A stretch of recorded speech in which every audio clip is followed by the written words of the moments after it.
Hi, it's Katrina. Number 10. The Temple of Demons. The ruins of an ancient demonic temple have recently been found in Peru. According to a Spanish explorer from the 17th century, the temple was used to summon demons, and it was built near a witchcraft university. Archaeologists from Jagiellonian University were the ones involved in the excavation of the temple, found on Cerro Colorado Hill. They began exploring the area in 2022, identifying multiple ruins, and took a special interest in the remains of a monumental building made from dried bricks and stone blocks. They discovered bodies wrapped in fabrics and painted in vivid colors. The bodies date back to between 772 and 989 AD, meaning they were part of the extensive Wadi Empire. Yet the structure itself was built far earlier, around 2500 BC. The reason the bodies are more recent than the temple itself is because the Wadi culture was notorious for using abandoned places of worship as necropolises. They would come across a long abandoned place where cultures before them worshipped strange deities, and they would bury their dead there. Spanish explorer Antonio de la Calancha visited the area in the mid-1600s. He wrote that the whole place was plagued with witchcraft. He said sorcerers used to gather in the temple to perform all kinds of dark rituals and summon demons. He also mentioned a university where they studied witchcraft nearby, although that building has yet to be identified. And while it is exciting to imagine these ancient people summoning demons, the truth is more than likely a lot less exciting. When Europeans arrived in South America, they interpreted everything the natives did as demonic. Any foreign god to the Catholic invaders was seen as a demon, which is perhaps what happened with Antonio. In reality, the temple hadn't been used as a temple in centuries. It was being used as a burial ground when the Spanish showed up, and was the site of funerary rituals where the local culture gave thanks to their ancestral gods. Of course, the Spanish didn't understand that, especially in the 17th century. And now for number 9. But first, it's shout-out time. I want to give a big shout-out to Jen Geisenhoff. Thanks so much for the super thanks and for spending time with us. If you are new here, be sure to subscribe for more amazing and creepy archaeological discoveries. Number 9. Ancient animal coffins. Researchers at the British Museum recently investigated a collection of creepy lizard corpses discovered inside Egyptian coffins from 2,500 years ago. Scientists have always been curious about a series of animal coffins in their collection. 2 were discovered at one ancient city and 3 were taken from another, and the last 2 showed up at the museum with unknown origins. Each of the coffins are small, under a foot in length. All 6 of them are also still sealed. Researchers wanted to know the contents of the coffin without opening or damaging them, so they turned to neutron tomography. This is a non-invasive method of looking through metal boxes at the contents inside. Researchers were shocked to peer through the metal and find the mummified remains of lizards. These lizards went through the mummification process thousands of years ago, even wrapped up in cloth, just like human mummies. The coffins themselves were crafted from copper alloy and decorated with the figures of eels, cobras, and lizards. The decoration was enough to hint at what was inside, but scientists wanted to be sure. First, they tried using X-rays, but that didn't work. They couldn't see any detail inside the boxes because they're made of metal. But the neutron tomography was perfect, revealing the bones, skull fragments, and shriveled bodies. The lizards belong to the Messalina genus, though it's unclear what exact species they were. Messalina lizards are fairly ordinary reptiles that live in the sands of northern Africa. Daniel O'Flynn from the British Museum says they were likely mummified as part of a religious belief widespread in Egypt during the first millennium BC. The tiny lizards were believed to be incarnations of gods. The Egyptians then mummified them as offerings to their gods, thinking all the hard work would pay off in the afterlife. As strange as it sounds, these lizards were chosen to be sacrificed. Number 8. An ancient murder victim. The oldest murder victim in European history has just been discovered in a cave in France. This person was battered to death by a blunt object, possibly with a stone axe. But he didn't die right away. Based on the victim's wounds, it may have taken him up to a month to succumb to his injuries and finally pass on. The remains of this ancient murder victim were found at the famous Cro-Magnon rock shelter in the Vizera Valley. He was found along with the bodies of 7 other Homo sapiens who lived between 31,000 and 33,000 years ago. There are 4 adults and 4 children, all of whom represent the earliest evidence of modern human beings in Europe. Even though Homo sapiens evolved an estimated 300,000 years ago, they remained in Africa for most of that time.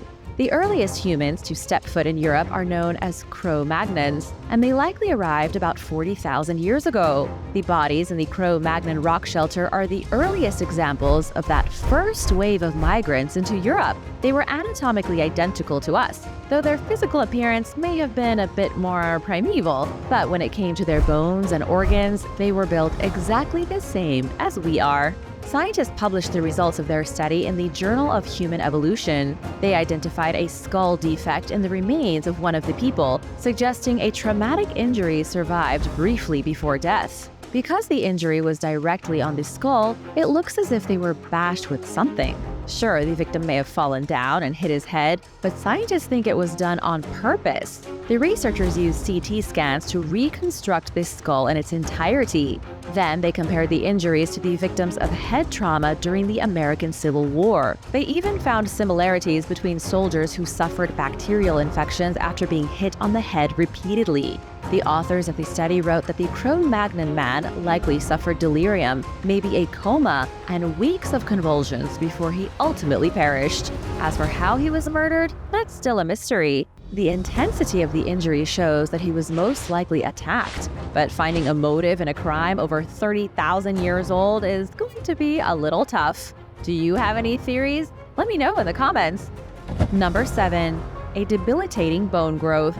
A woman from Portugal who lived between the 14th and 19th centuries suffered a serious trauma. The trauma resulted in a gruesome bone growth sticking out of her thigh bone like a big, ugly piece of fungi. The lump is about 3 inches long, sprouting from the place where muscles were attached to the inner thigh bone and the pubic bone. Anthropologists in Portugal say the woman must have been in debilitating pain and must have had a hard time just walking.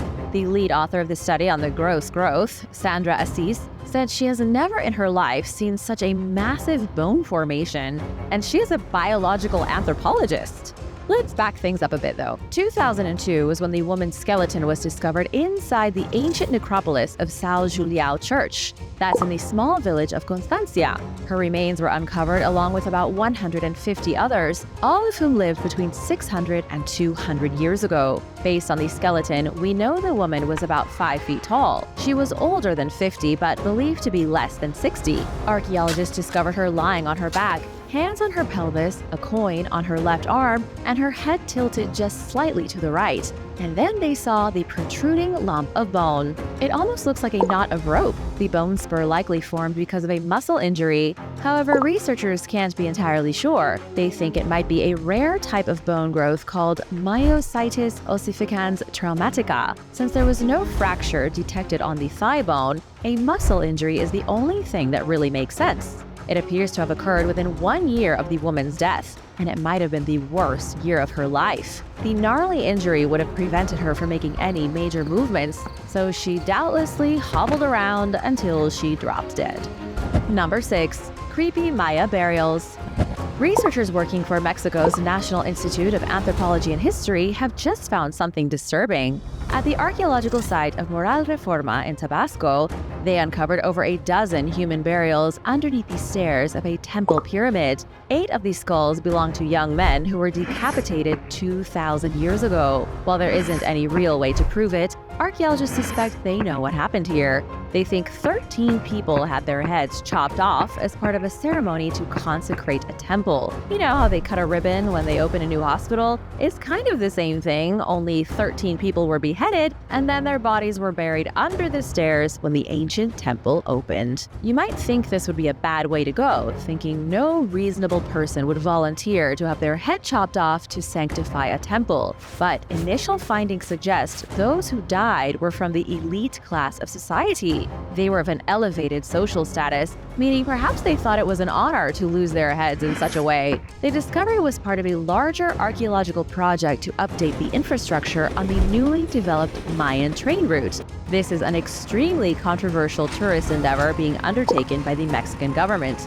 They are making a train that moves through Mexico to all the major archaeological sites. Sounds great and convenient, right? The reason it's controversial is that the railway is going straight through little explored places from Mexico's ancient past. It's linking these sites, but it's also destroying a lot of the ones nobody's ever heard about. At this stage in the project, archaeologists wanted to consolidate work on the temple pyramid at Moral Reforma. Their work incidentally revealed the remains of the sacrifice victims.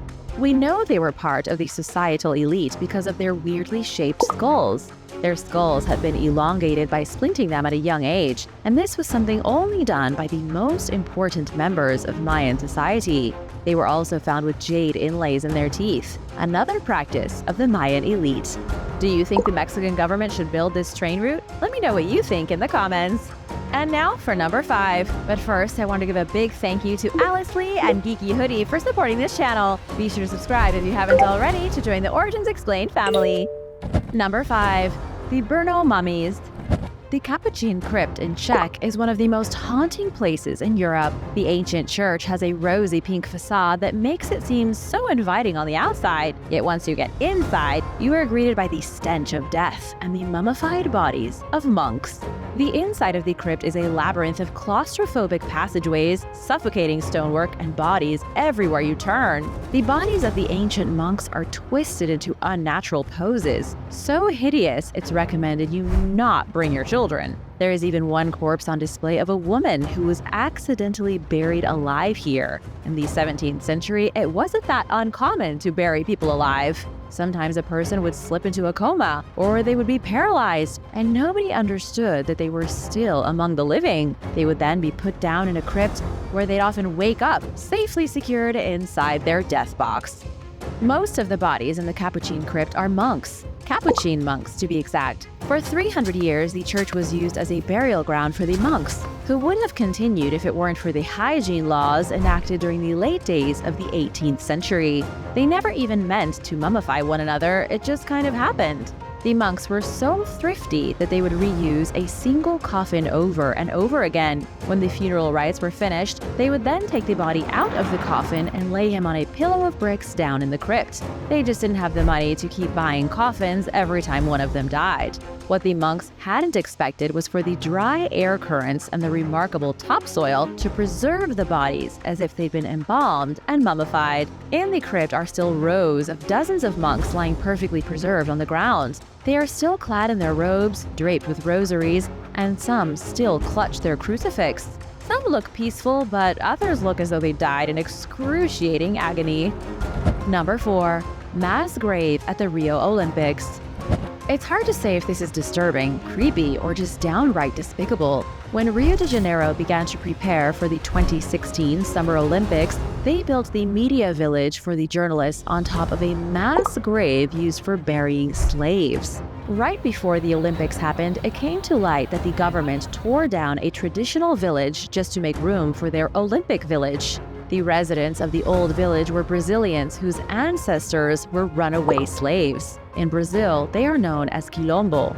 Residents claim the developers obliterated sacred archaeological remnants of African slave history, then built directly over them. The developers were also accused of bulldozing a sugar mill from the colonial era without any archaeological survey. Locals say that since a mass grave of slaves was found in 2000, the media village was built over the graves of their disrespected ancestors. What you might not know is that Brazil has a very long and very brutal history of slavery. Brazil had an estimated 10 times more slaves than the US did and relied on slave labor to build everything. Brazil was the very last country in North or South America to abolish slavery. They didn't get rid of it until 1888, but continued with forced labor right through to the 20th century. Number 3. The Scottish Witch. Officials in Scotland are trying to track down the skull of a woman accused of practicing witchcraft over 315 years ago. Her name was Lilias Adey from the village of Torryburn. She died in a prison in 1704 after confessing to being a witch. She admitted to having relations with the devil, and so she was locked up and killed. It's believed the woman was in her 60s at her time of death, ostracized and hated by the entire community. She was buried somewhere on a beach with her body covered by a giant stone. Locals were so afraid of Lilius 80 that they thought she would come back from the dead to haunt them. To prevent any hauntings, they buried the alleged witch on the beach where the tide might wash away her bones, and made sure to cover her burial with a solid rock. In the 19th century, scientists got curious about the legends of Lilius 80. They found her grave, exhumed her bones, and took her skull to St. Andrews University Museum. Then they put the skull on display in Glasgow in 1938. But what happened to it after is something of a mystery. Nobody knows exactly where the skull went or when it vanished. It was just kind of forgotten about, and suddenly the witch's head was gone. Not only is her head gone, but nobody can find the rest of her bones either. They could be scattered across the globe, kept in private collections, or dumped in a river somewhere. But not all is lost. When the skull was initially taken to the museum, it was photographed. The photographs of Lilius 80's face are believed to be the only accurate likeness of a Scottish witch. Because most accused witches were burned, their skulls don't give an accurate representation of their face. It's impossible to do any kind of reconstruction with the burned skulls. Plus, Lilius 80's grave is the only real example of a revenant burial in Scotland. This is the only Scottish burial ever found designed to hinder the dead from rising out of their grave and haunting the living. What do you think happened to this witch's bones? Let me know in the comments. Number 2. The Cheddar Cave Dwellers. 14,700 years ago, a group of early humans were sitting around in Gough's Cave, Cheddar Gorge, southwest England. These early humans were working on some crafts. They were making cups using their stone tools. It seems innocent enough until you realize they were making their cups from the skulls of dead people. Archaeologists discovered a creepy collection of human skull dishware in an English cave. Although, could you really call it dishes?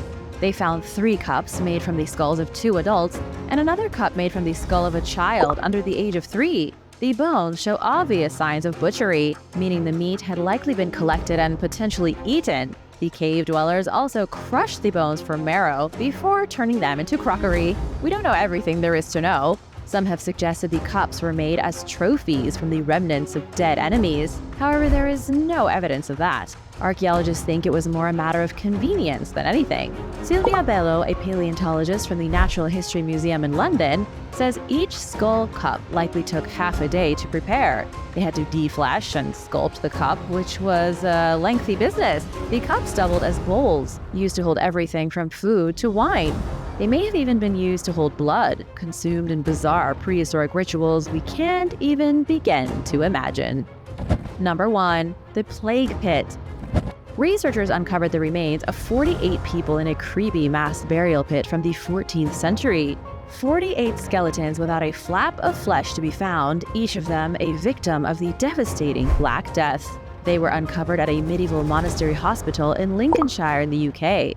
Scientists did DNA tests on the teeth, which came back positive for plague bacteria. Considering the immense size of the burial site and the fact the mass grave was put together so sloppily, the community must have been hit extra hard by the plague. Not everywhere was impacted equally by the Black Death. Some communities came out unscathed, while others were wiped out completely. Lead archaeologist of the study, Hugh Wilmot from the University of Sheffield, says the community here was overwhelmed. They likely had so many victims, it was all they could do to dump them in a single pit. You've heard a lot of figures when it comes to the Black Death. Estimates range everywhere from half of Europe to over 3/4 being obliterated by the plague in the 1300s. The truth, according to what Hugh Wilmot said in a statement, is that the Black Death eliminated up to half of England's population. England was hit especially hard because they are an island with a lot of ports. It was easy to spread disease to England through merchant vessels, but we really don't have exact numbers. The plague killed anywhere between 75 and 200 million people in the 14th century. And not just in Europe, it also spread into Asia and Africa. The newly uncovered mass burial pit is not the only one out there. Local authorities all over the British Isles were forced to create emergency burial grounds. There were so many dead people piling up in the cities, local authorities did whatever they had to do just to rid themselves of the corpses. Do you think you could have survived the Black Death? Let me know in the comments. Thanks for watching. Be sure to subscribe, and I'll see you next time. Bye!